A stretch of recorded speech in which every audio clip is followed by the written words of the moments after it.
শুনেছেন রবীন্দ্রনাথ সদা সর্বদা একটা মন্ত্রকে উচ্চারণ করে, সেই মন্ত্রটা তিনি বলবেন সবসময় নীরবে কখনো।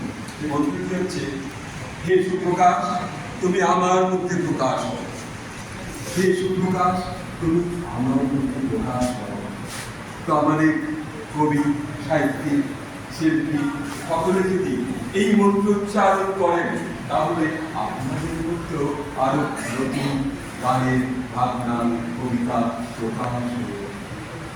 এইটুকু বলে নিজের সামান্য একটু প্রকাশ করে শেষ করছি।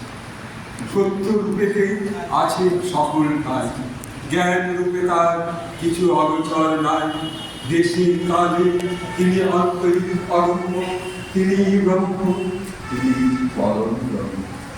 আসো আনল আনিলে চিরনভ নিলে, ভূধর চলিলে গগনে, আছো বিটুলাকার জলদের গায়, শশী তারকার তাপনে।